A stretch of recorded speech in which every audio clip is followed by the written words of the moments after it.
Welcome to the Faith, Hope, and Payroll podcast, where we talk business, leadership, and payroll from a Christian worldview. Join us as we dive into the real-life decisions that shape the people behind every organization.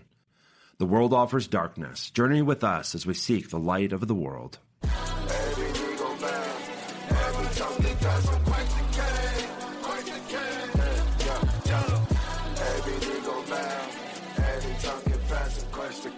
Hey everyone, we may or may not be keeping this intro, but welcome to the Faith, Hope, and Payroll podcast. I am Eric Jones with Workforce PayHub and Mr. Franzonello.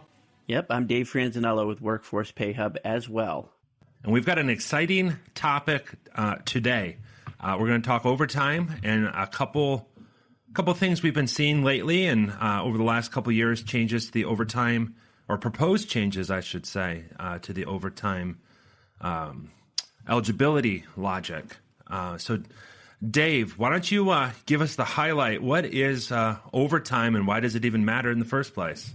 Well, so I saw a quote from somebody on LinkedIn. Had nothing to do with overtime, but they said you don't know payroll unless you're in payroll, right? So, and I think with overtime, that's somewhat true too. You know, not everybody understands what actually is overtime because there's a lot of different agreements you might have with an employer. But the Fair Labor Standard Act describes it as, or defines it as, any hours worked over 40 hours in a 7-day consecutive work week, right? And I'm not sure I articulated that quite right, but essentially, whenever that pay period starts for the next 7 days, if you actually work over 40 hours, you have to be paid time and a half for that, as long as you're a non-exempt employee. And we might talk about that a little bit too. So some people sometimes think, oh, well, I worked 10 hours today. That's 2 hours of overtime. Nope. That might be an arrangement you have with your employer, but not according to the Fair Labor Standard Act. And this becomes more interesting now with no tax on overtime. And we could probably do a whole podcast just on that and really unpack all the technicalities of it. But things that people might have assumed were overtime that their employer might be paying them time and a half for years might not actually show up on that W-2 as part of that overtime premium. That's also an interesting, angle of this. It's the premium that shows up, but we'll get into that later. So I think it's interesting. I think there's a lot to be said about overtime from a standpoint of what it is, why it's used, who gets it, who doesn't. Well, I think you just teased everyone about this no tax on overtime so-called law that was passed in 2025. Let's just go over that real quick before we get into some of the other nuances to determine if you're even eligible for overtime. So we own a payroll company, right? Mm-hmm. And when this law passed last summer, we had so many clients contacting us because their employees are like, why am I still getting taxed on this overtime? Because for some of our clients, overtime is literally almost half their paycheck. Because they work so many hours, and they're still getting the taxes coming out like normal. So, Dave, I thought this was supposed to be no tax on overtime. How does this actually work then? So, correct me on anything I say wrong here. But I've got my cheat sheet up. I intend on calling you out. So, essentially, you're not going to see the tax benefit until you actually do your taxes. So, it's something that this year didn't have to be reported on the W-2 for 2025, but with your taxes, you could report how much overtime premium you had. And so when I say premium, it's not just if you worked 10 hours of overtime, whatever that rate is. Let's say for you get $10 an hour, overtime was $15 an hour. You're not taking the 10 times the 15. You're taking the 10 times the additional $5 or that half time. So it's the time and the half. You're paid that regular rate of pay and then the premium pay. So what shows up, was it box 14 this year that it was done? Yeah, it was an optional box 14. Optional box 14. Next year it'll be box 12 with code TT, if I'm not mistaken. There you go. But you'll just be showing the premium. So it's still, pretty valuable tax deduction that you can get. I've watched some people talk about the math on that, and you can still get a decent return based off just the premium. But it's taxable when you're actually paid. You receive the tax benefit when you do your taxes, and it is just on the premium. And I haven't done the math on this, but there's limits, right? So it's something like $12,500 for an individual filing their taxes, and you could double that to $2,500 for a married couple filing jointly. Yeah, 25,000. Sorry, yeah, I said 2,500, didn't I? So yeah, that's what it is. And there's some income thresholds too. I just want to throw out with those numbers. So, like Dave said, he's absolutely right. 12,500 if you're a single person or filing as an individual, not married as an individual, but an actual individual. Should clarify that. The phase out limit starts at 150,000 for an individual, and then for a married couple filing jointly, it's 300,000. So what that means is if you make over those limits, that deduction, that 12,500 or the 25,000, that starts to decrease each $1,000 you make over that limit until it goes down to zero. So that'll vary per person based on exactly how much of that deduction you get to qualify for. So Dave's absolutely right. So it's the 0.5. So you think of overtime, some people, it's 1.5 your base time. It's the 0.5, like Dave said, that you actually get qualified. So we've actually had some clients this year. We optionally filed on box 14 for some of our clients. They wanted us to, and the employees are looking at their last pay stub of the year, and they say, there's $10,000 in overtime. Why is $10,000 not showing up in my box 14? But realistically, it's only a third of that. So it'd be approximately $3,333 that would show up in that example as overtime because it's just that 0.5, that premium amount. So for 2025 tax year, if your employer did not provide your premium amount, you can take your overtime amount in general, depending on how it's laid out on your pay stub. In general, you can divide it by 3, and that is your premium amount. So kind of interesting there. Dave, too, we were talking yesterday as we were getting ready for the show today, and health insurance workers, not them, health workers, they get a special rule that's optional if the company elects to follow it. Do you want to tell everyone about that rule? Because it does differ a little bit from that over 40 rule. Well, you might have to give some of the details here. I mean, I'm thinking I was looking at different states have different laws, like California treats, I think they do treat anything over 8 hours in a day as overtime. So it's daily there for the state. I think anything over 12 is double time. I'm not sure what the Fair Labor Standard Act says about healthcare. That's probably just industry specific stuff. So I'd be interested to ask you, what are those details you've seen, and then how does that play out to actual reporting on a W-2? Yeah, so we've got quite a few. We've got hospice clients. We've got long-term care facility clients. And you've got nurses working for you. You've got CNAs, folks in those types of positions. And instead of a 1 week look back period for overtime, they're allowed to do what kind of Dave alluded to, the over 8 hours a day or over 80 hours in a 2 week period. So that would be a fixed 14-day period that repeats. If they worked over 8 hours in any day, they could qualify for time and a half. Or if they worked 8 hours a day, but they worked 6 days a week for 2 weeks, that would give them 16 hours over the 80. Those 16 then would qualify. It kind of helps with scheduling because for a lot of those positions, you're on call or you're working longer shifts 1 week with a lighter week the second week. This allows it to kind of average out a little bit better. There are other positions like that too. Fire departments have unique rules as well. So definitely look up both your state law as well as the Fair Labor Standards Act, which FLSA. Another interesting point too, every employer has to have a labor law poster. By law, it could be more than one poster. I should clarify. You could go to every individual agency that applies to your state or your jurisdiction and post those on a common break room area, or a common area for employees to see. These rules are all listed out there, and they have to be visible to the employee. So highly recommend you include your company's policies also in your handbook. It's very, very important.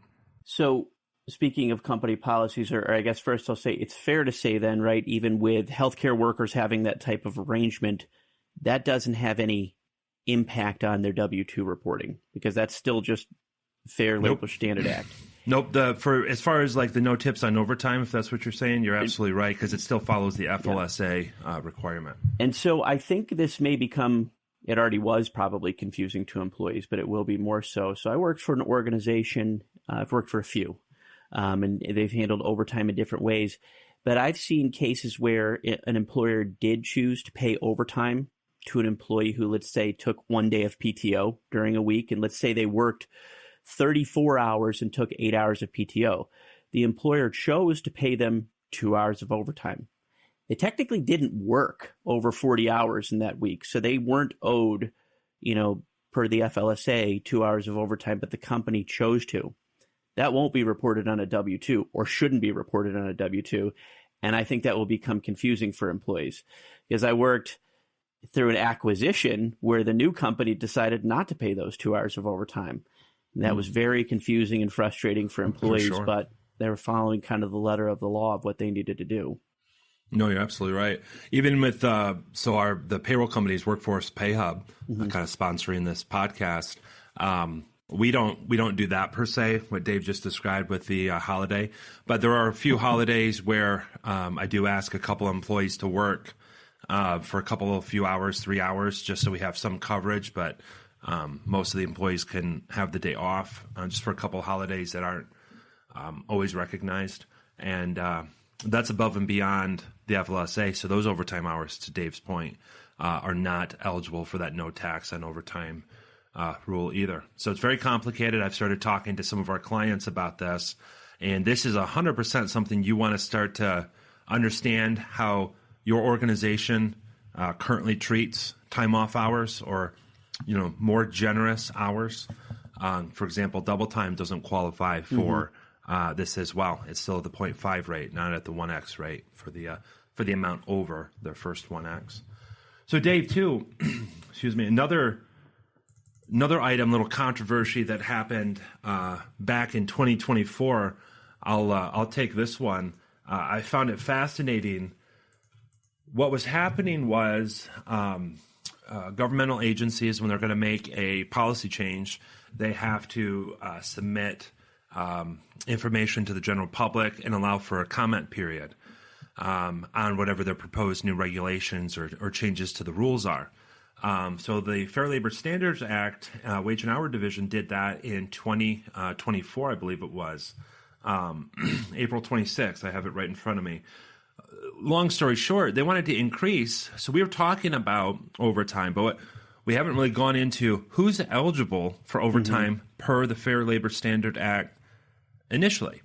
So there's some tests I want to get into, but I found this fascinating because it overnight changed how many of our clients paid their employees in 2024. That summer, many changes were happening. So the law as it stands today and as it standed at the beginning of 2024 stated an employee was considered exempt if they met the duties test and they were paid at least $684 or more as a reoccurring wage, generally salary, per week.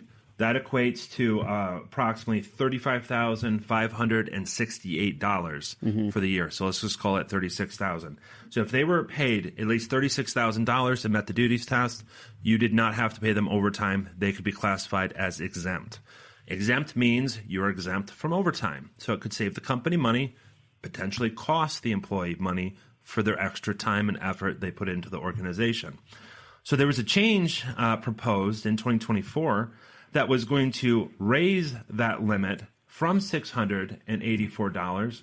And I had the number in front of me and I lost it for a moment. I will find it. And they were going to change that from $684 to $844 per week. And that was going to be effective July 1. So that's $43,880.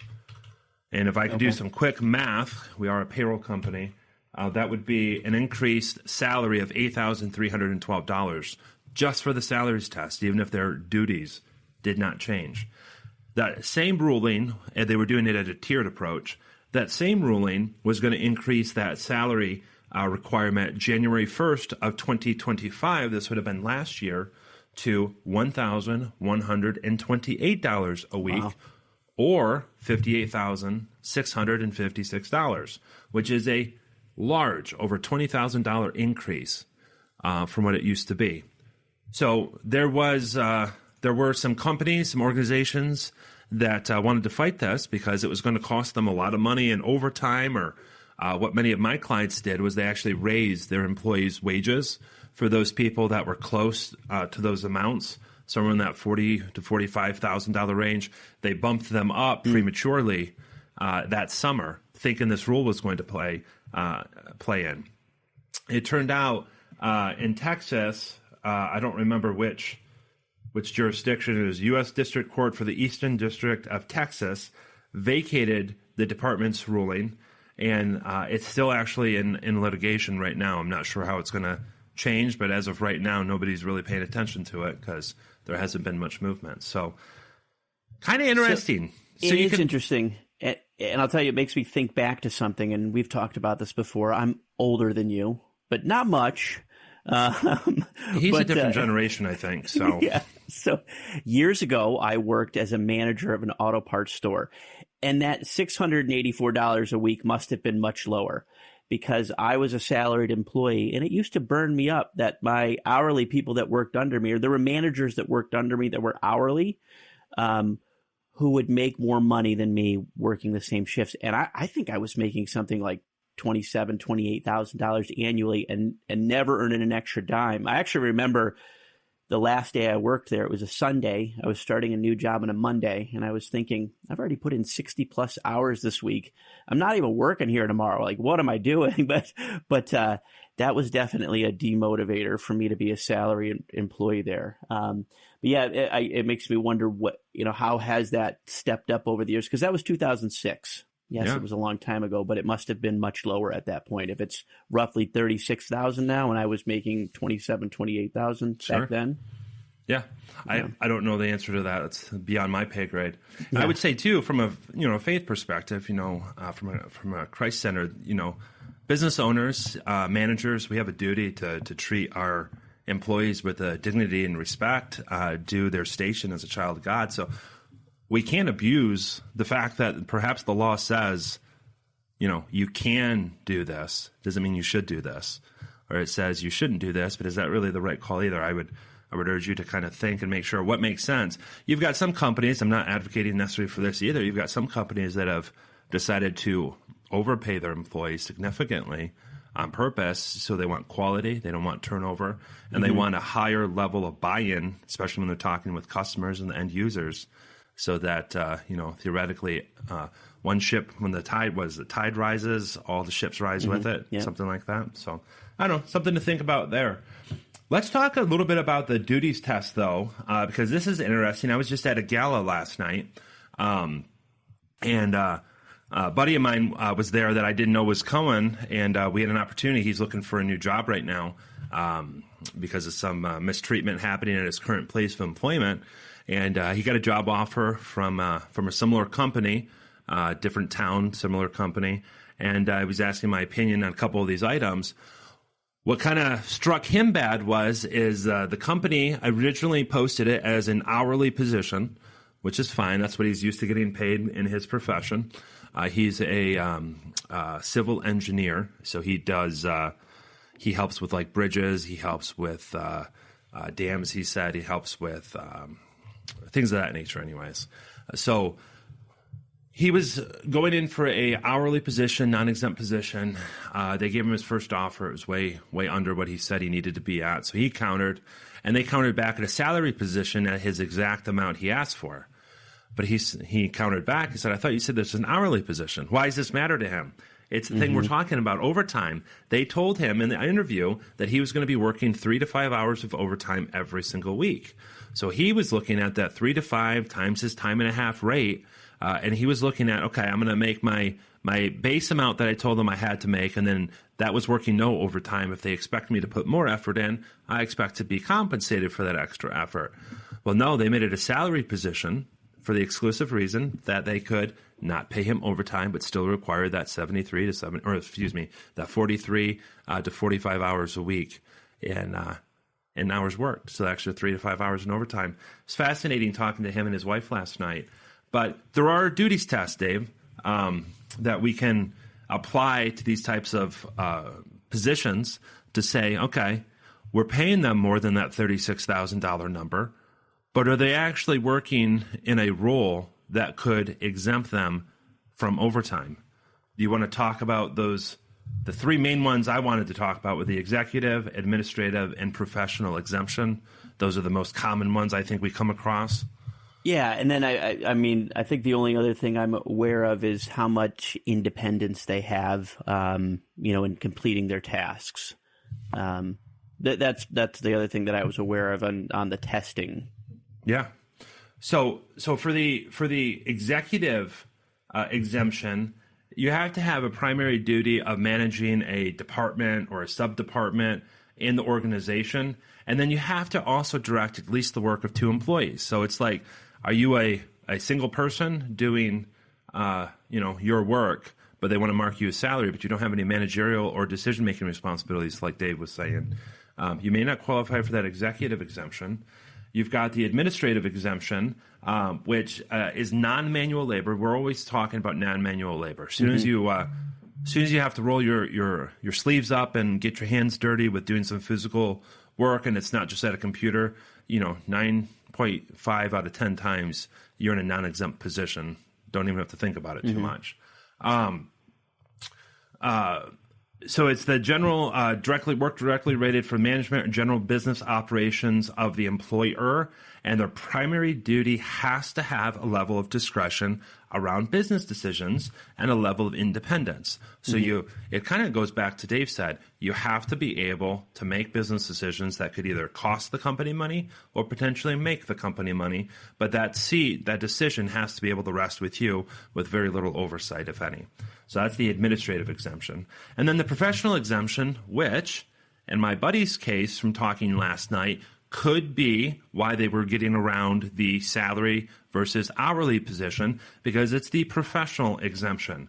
And these have primary a duty of an advanced type in a field of science or learning that requires prolonged specialized or intellectual instruction. I'm thinking college degree, sort of trade school, where you're highly specialized in something, and it's a computer analytics or engineering. So my buddy is a civil engineer. This is probably the exemption that they were going that none of his previous employers actually used. Those are by far the 3 most common duties tests that we're talking about. The executive exemption normally could also qualify for a manager who is responsible for 2 or more employees over a part of the store, part of the operation. That's by far the most common in that regard. But yeah. So I wanted to talk about just some of my past and an interesting experience or something I kind of witnessed, and it probably didn't sink in until years later. But when I started in sales, I believe I was considered an exempt employee. But sales is a tricky one, because I think sales, to be exempt, you have to be more of an outside rep with, a little bit more freedom to do your thing. And I was inside sales. I was treated as an exempt employee, and I was paid halftime overtime. So overtime was insignificant to me, but they were giving it to me, right? And in that organization, there were times where maybe they expected you to work a little bit longer. Maybe you were going to a conference and they paid you for the extra time you spent in the evenings or, different meetings. But I was getting halftime overtime and didn't really think much of it. Years later, I was managing that team. I had left for a little bit. And at that point, the reps were getting time and a half overtime.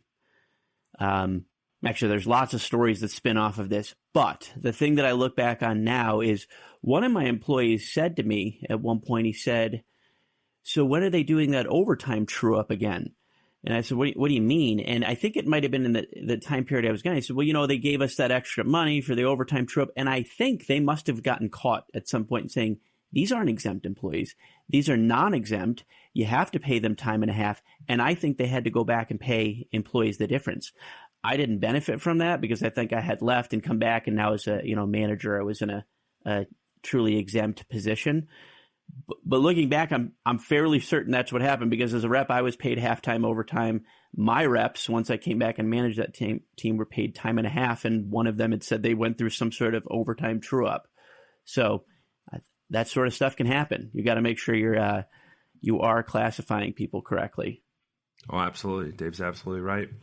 Another item too that so now we've got an exempt employee could be somebody who's excluded because they're outside sales, because they're in an administrative exemption, a professional exemption, an executive managerial exemption, or their salary is not high enough. So those folks would be non-exempt, means they get overtime, or exempt, meaning they don't get overtime.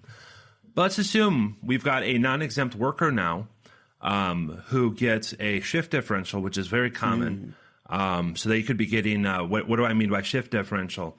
So let's say your normal rate of pay is $20 an hour, and let's say you work first shift, so let's say it's like 7 a.m. to 3:30 p.m., straight 8.5 hours, half-hour lunch, straight 8 there.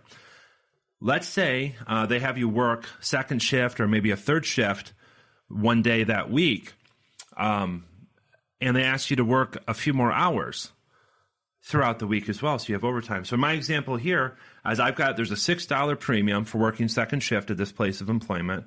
Normal rate of pay is $20. You've got the extra $6 for one of their shifts. So I'm just doing kind of equal. They worked 9 hours a day for 5 days, so 45 hours, of which 9 of those hours were actually paid at $26.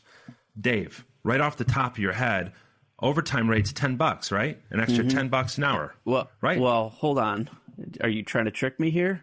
I was trying to. Okay. So, I read up on the math on this, but you got to do something where you add it all up, then you divide it out by the hours worked. That's how you figure out the average rate of pay, right? And then you do time and a half on that. I'm sure you could articulate that math better, but you have to add it all up first, divide by the total hours. You don't know their actual rate of pay until you've factored in the weight of each of the time they spent in each role or at each job. Pay rate. Yeah, pay rate. Dave, yeah. Mr. Franzonello, you're absolutely correct. So I'm going to just do the math. I sometimes think this is why we should do a video version of this, because I could have had my spreadsheet up and I could have nerded out for a minute a little bit easier. I'm going to try and make this super easy. So Dave's absolutely right. So how many hours do they work in a week? They worked 45 hours. Perfect. So we're going to take those 45 hours times the $20 or $26, depending on which hours they worked. In this case, they earned $954 for that week. So if we were to take $954, you're going to have to take my word for this, divided by 45 hours, their new average rate of pay is $21.20, which is lower than the $26 that they got during overtime, but it is higher than what their base rate is. So weighted average overtime is always going to be somewhere in the middle. And it depends on how many hours you work at the higher rate. It'll flirt towards that. The more hours you work at your lower rate, it will flirt towards the lower rate. So in this case, $21.20. So $1.20 premium. It's not a big deal, right, Dave? It's only $1.20. So, I mean, I'm sure it is a big deal. I will tell you that the thought of the weighted average overtime conversation seems confusing, because I knew we were doing this podcast. I read up on it a little bit to make sure I knew how it worked. And maybe this is just a plug for systems, but this really shouldn't be an issue for our clients, right? Because as long as they're using the system, as long as we're doing the setup correctly, the system's going to do the math. This is really going to be complicated for people who are trying to do things manually, right? And actually have to do that math. You are absolutely correct. Absolutely correct. So the difference here, Dave's right. If you use a system to program this, whether you're using us for time and labor and payroll or just payroll, we can do that weighted average in either scenario for you.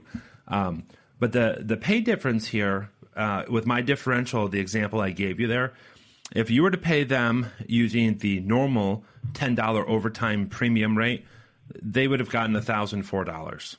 Okay. If they would have used the weighted average overtime, in my example, it's $1,007. It's a $3 difference based on 5 hours of overtime. It's not that much. However, because it's really a 60-cent premium because you have to take the half. So it's 60 cents times the 5. So that's where you get the $3. However, this was 1 week. So that's 3 times 52 weeks. And this was him only getting a $6 premium for 1/5 of his hours. He's going to end up with a fairly substantial increase he could have by the end of the year. Now imagine this is one employee. If you did this to 20 employees and you did this over 5 years, we're talking about thousands of dollars in underpayments now. One employee puts a complaint in with the wage and hour division. You get an audit. You now have to deal with the cost of supplying all of this information, either having your time or hiring an attorney or an accountant to sit with them to go over the numbers. They're going to find out you underpaid them. You owe the employees the money. You owe them back pay, and you're going to owe the IRS penalties and interest on those taxes that were not submitted like they should have been. So weighted average overtime, it's a fun way of calculating overtime if you have more than one pay rate, and it's generally legally required. I might be thinking of just commissions, which isn't the conversation we're having today, but I believe there's also laws, at least, I looked up Michigan at one point, where if you're paying things late like that, money due, there's a multiplier on what you owe the employee. So it could really start to add up. If you've paid them late, you could potentially owe them a lot more than you owed them in the first place. You're absolutely right. And like your point too, Dave, like your inside sales reps at your previous place of employment who were owed back pay for overtime, if they were to get a small rider commission on sales closed that they helped close with outside sales, those commissions are also subject to overtime if they were to work overtime. So you also have to include one-time payments that are defined for a period of time. Normally it's within a week or 2 weeks or a month that they earned it. It's actually due in the calculation for that overtime rate, which our system can also handle for you. So that's weighted average overtime, a lot of fun stuff. What do we got next, Mr. Franzonello? There might be some more technical things we could talk about, but we talked about exempt versus non-exempt, and I was just curious if you've got thoughts on scenarios where people could be exempt, but maybe still paying them overtime. Do you see any value in that? Do you see people choosing to do that where maybe they could get away with paying somebody just a salary? I've got a few thoughts on that myself, but I don't know what your experience has been.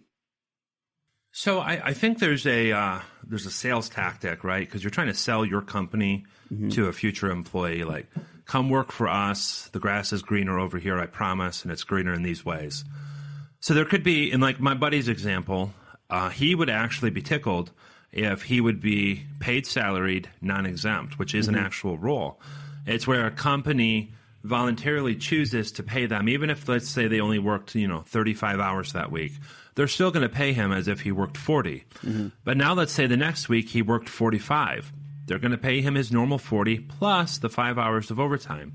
So employees generally would probably love a salaried, non-exempt position. It guarantees their salary, and all they have is potential for upside. We have clients that do that. Not an issue. We can have our time system set up. We can give them the fixed, 40 hours or 80 hours a 2-week period, and then any overtime, anything over that they may have accrued. So I do see that. I do see it as generous. I do see that as it's easier for folks to budget, even organizations to budget. I've got, definitely most of what we're talking about, your unique situation needs to be evaluated by a professional, preferably an attorney. We're happy to give you some unofficial thoughts on the official policies unofficially. But the other item I've seen clients do, especially in 2024, when we were talking about that pay increase requirement to keep them as salaried exempt or not, some of them also gave them a salary and said in their contract, this salary is still above minimum wage, but this salary is good for 45 hours a week. Some attorneys have said, that's legal. That's still you're actually saying their base rate is this amount, but you're guaranteeing the 45 hours a week at this newer lower rate. The employees, if they look at it, they might have been getting paid $20 an hour before. Now they might be closer to 18, but they're still going to take home the same amount of pay. But that base rate had to go down in order to account for that 0.5 of overtime. So And that would be the employee is considered exempt in that situation, right? No, they would just be exempt up to whatever the contract was for. So if it was 45 hours, okay. So if they worked over 45, they would still be eligible for time and a half.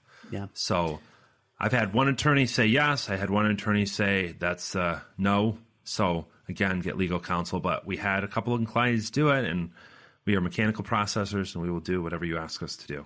Yeah.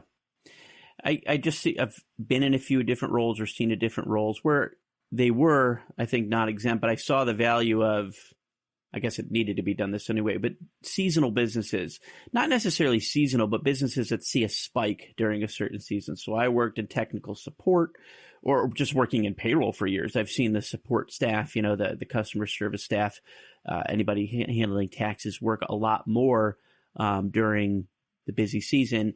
And it's nice rather than just having a salary that's a fair salary. It's nice sometimes to see, okay, I'm working more, I'm getting paid more right now. So an employer probably could opt to say, well, I'll pay you the additional over the course of the year, but some employees might recognize the value more when it's paid out during that time of year, during the busier time of year, versus if you just kind of made it flat across the year. Now I'm busy and not seeing anything extra for it. And it might be hard to kind of reconcile, oh, yeah, that's because they overpaid me in the slower season. No, absolutely. Yeah. And I think one of the other items, too, I know we're coming up on our time, but I wanted to mention this. So I think I'd mentioned towards the beginning of our podcast today that there's a few holidays out there that I pay my employees. Normally I have 2 employees. I try to get volunteers. They've always been volunteers, actually. But I'd like them to come in. An example would be Good Friday for us. We just had, we are in our second week of Easter right now. And Good Friday was a couple weeks ago. That's a paid holiday for Workforce PayHub. However, most of our clients are still working and there could be issues. So I ask 2 employees to volunteer to work 3 hours from 9 to noon in the morning. And I have elected to pay time and a half, both to say an extra thank you for doing that, and also, truthfully, to entice a couple people to work those 3 hours where they would otherwise get paid. It's a paid holiday for us. They're going to get paid for it anyway, so they're actually getting 2.5 times the pay for those 3 hours. But there's a way where you can be generous in both accomplishing the company's goals as well as rewarding employees for stepping up to the plate to help the team out, to make it a volunteer type role versus me saying, we're just going to have a rotating shift. You 2 are up this holiday and you've got to work those 3 hours for regular pay. You'll still get your holiday. I've elected to, what is it? What is the 2 methods? You dangle a carrot or you hit them with a hit a stick or whip. Hit a stick or something. So I prefer dangling the carrot, dangling a little bit of extra money that's fair and equitable for both of us. So that's a reason why you might modify your policies to be a little overly generous in certain cases to help both the individual as well as the company achieve both goals. Yep. And yeah, when it comes to overtime, another interesting thing I came across is there's really no limit to what an employer can require. So again, you could use the stick method and just say, you got to work this, or you could use the carrot method. I prefer the carrot method. Yeah. The one other item I wanted to just mention, I just remembered, and I think we had talked about this. So everything we're talking about is assuming this is a non-union or non-organized organization, and you're a truly at-will employee. Dave, you want to talk about what some nuances could be when it comes to union contracts and overtime? Well, I'm not overly familiar with union contracts, Eric, other than to say, yes, that could be specified in a contract. So there's all sorts of things like we talked about healthcare professionals. There may be an agreement about longer shifts and different things that are going to happen that are or are not going to qualify for overtime. So you could definitely have a specific agreement with the union on what's considered overtime. Yeah. Generally, the union contract in general needs to be equal or greater than whatever the law is around that. There's a few exceptions to that. But in general, you have to follow your union contract so long as the union contract follows the law. So it could be more generous. It could be required overtime. I remember when my dad, they used the little bit of the carrot and a little bit of the stick, but more of the stick method, which was if you don't work this overtime now, you will not work overtime in the future for the next X months. You'll get put to the back of the list, and you have to work your way back up. And he was working a manufacturing line, and many of those folks kind of depend on that overtime. But let's say you had a vacation scheduled that weekend or something, and you decided, I can't work it because we're going out of town for a few days. They could paddle you with that stick and say you got bumped to the back of that line. And that was always an issue because we had to modify our vacations growing up sometimes because that would affect my dad's ability to take, he got out at work at Friday at 3, and perhaps we were going to a campground Friday night, Saturday night, and going to come home sometime Sunday afternoon, but all of a sudden he had to work Saturday. So we would have to modify our plans, or we would be at the campground, he would go into work and then come back. It was just, I remember, not overly emotional here, but I remember as a child that kind of made me really sad that he wasn't able to be there with us. And I'm not going to lie, it kind of made me not like his company in those moments. So I can tell you I don't have fond thoughts for that company now as an adult, seeing how they treated my dad over the 40 years he worked there. So I don't know. It could be a generational issue, too, if you mistreat your employees when it comes to overtime requirements and things of that nature. Well, we have a saying here in our house that Daddy no go to work on Saturday, because for years I did work in retail, and so this is years and years ago. But my oldest daughter was very excited when Dad didn't have to work on the weekends anymore. And Eric, I think you've forbidden me from working on Sundays, right? So I did. I wasn't going to mention it, but you brought it up. It sounded like you were taking advantage of the Lord's Day early on when you were the manager of a shop. Well, as the manager of an auto parts store, I think so. Growing up, I always, I never worked Sundays. It was a big deal for, me and our family. And I really try and advocate for my children not to. But in retail management, it's what I had at the time. I didn't really have a choice since, in some sense, somebody's got to do it. So, I did do that when I was a retail manager. Did you just say it was some sin and someone's got to do it? No, I said in some sense, someone's got to do it, right? So, but I will say that I've been fortunate to not have to do that for years. And I think I've been explicitly told by you not to do that. It is part of the onboarding process, and it's what our handbook policy says. There's no work on Sundays, period. I did have an issue with a part-time person who I apparently wasn't very clear on. I noticed her timesheet. She worked a few hours on a Sunday a couple months ago, and I called her up on Monday and I said, I'm going to pay you for them because you worked them. Don't do it again, type situation. Again, I was trying to dangle the carrot, like this is a day of rest. Mm-hmm. Go do something with your family. But I don't know. So actually, I know we got to wrap here, but I do have maybe 2 closing thoughts on that, because you pointed out something. You had to pay her because she worked it, right? And so I think talking about overtime and just work in general, I've run into that before where you have to pay hourly people for time they worked. So if you allow, if there's some work from home component and somebody's working in the evening, technically you have to pay them for that.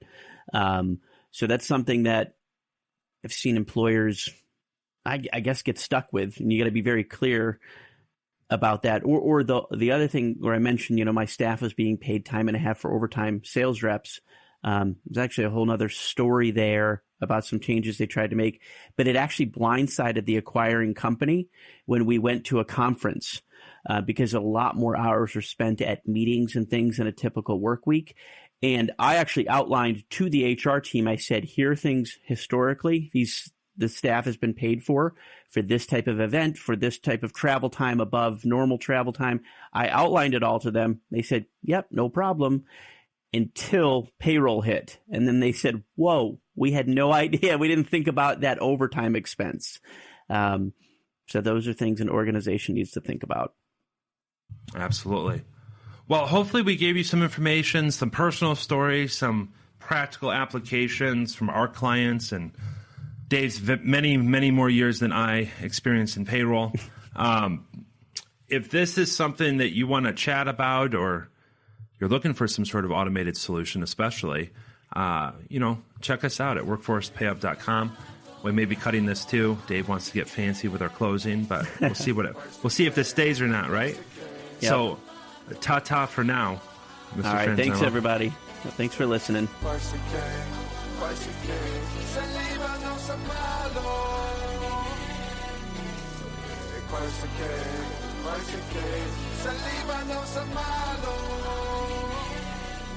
again.